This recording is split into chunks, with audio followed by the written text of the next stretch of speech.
İyem güneş batıptır, ayda ağıl atıptır. Kara olca ferdarım, fücü uqa batıptır.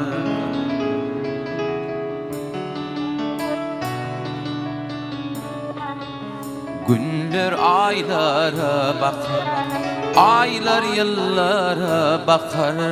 On fikrini doldurup serdarım ata çıkar.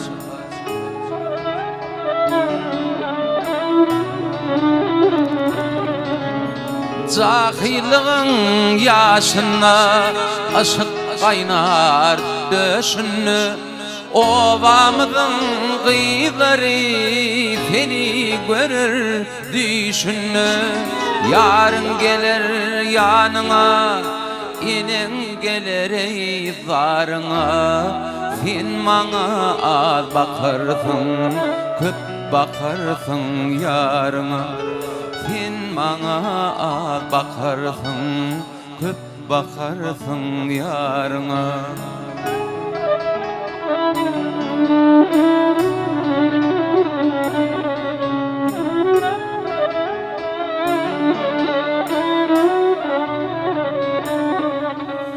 Malın gönlü yadlarda, lalın gönlü sözlerde.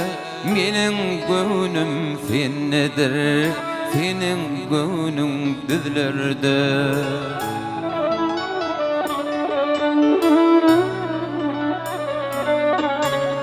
Bükül yaşa bilvalam, var dilim ey bilvalam.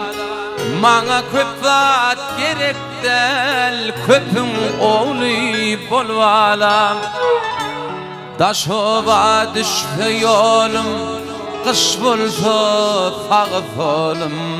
İlk ecin yad eder, sonra yadlar ayalım. İlk inene yad eder, sonra yadlar ayalım.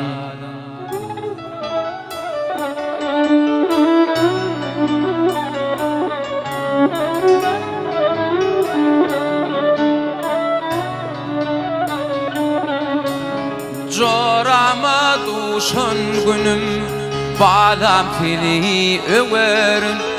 Gelinin yusa köynevin, men yuvarın dolağın. Bu dünya yok barım, var mıradım darım. Kötül yolun külfetin, son bilirsin serdarım. Kötül yolun külfetin, son bilirsin serdarım. Serdarım ey.